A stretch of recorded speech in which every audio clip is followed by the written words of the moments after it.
हम भोजपुरी गायक गिरिधर सजनवा आप लोगन के बीच में ही विदेशिया में बुलाई बानी। आशा करतानी कि आप लोगन के प्यार दुलार हमरा जरूर मिली।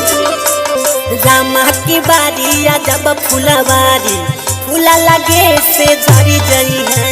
रामा की बारी आ जब फुलवारी फूला लगे से झरी जई है। रामा की बारी आ जब फुलवारी फूला लगे से झरी जई है।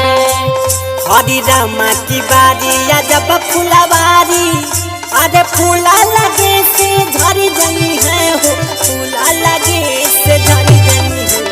हाथ में कमल पापा नीली के साड़ी चलत फिरत में फटी जई है। हाथ में कमल पापा नीले के साड़ी चलत फिरत में फट गई है। हाथ में कमल पापा नीले के साड़ी चलत फिरत में फट गई है।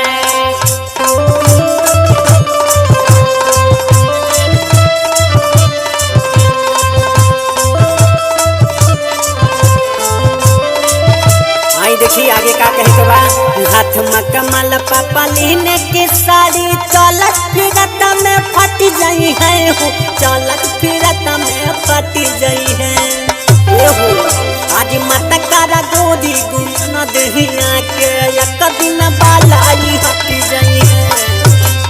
मत कर गोरी घुमन दहिया के एक दिन बालाई हट गई है।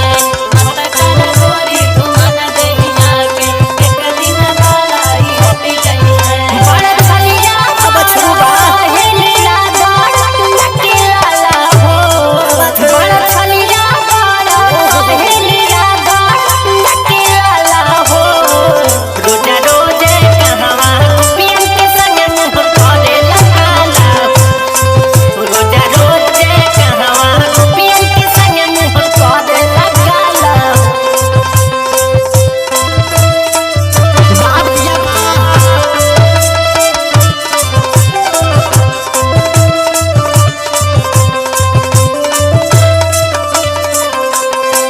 और सुना का कहती मत करा गोरी गुमान दहिया पा एक दिन बालाई हट गई है हो।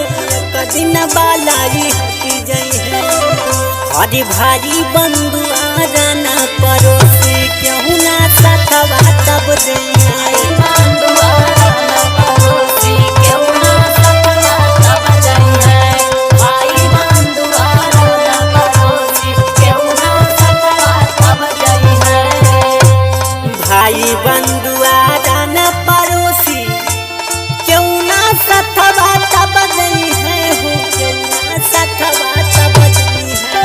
जहाँ दिन बाजी कुछ के नगारा वहाँ दिन नाता टूट गई है। वह दिन बाजी खुद के नगारा वह दिन नाता टूट गई है।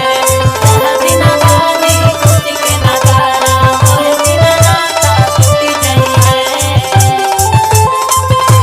ओहो क्या बात है। अरे जिया हो जिया बाबा। अरे जिया हो जिया कहीं टाइम निकाल के राम नाम गुण गाला ये भैया। राम की बारी आ जब फुलवारी फूल लगे से झरी गई है। राम की बारी आ जब फुलवारी फूल लगे से झरी गई है। जहाँ दिन बाजी कुछ के नगारा वह दिन नाता टूट गई है हो। वह दिन नाता टूट गई है। और सुना का हुई हरी कहत वीरेंद्र सुना भाई पंचो गाई भजनिया सुनती है। वीरेंद्र सुना भाई पंचो गाई भजनिया सुनई है। राहत वीरेंद्र सुना भाई पंचो गाई भजनिया सुनई है। कहत वीरेंद्र सुना भाई पंचो गाई भजनिया सुनई है हो। गाई भजनिया सुनती है। हरी रामा की बारी आ जब फुलवारी फूला लगे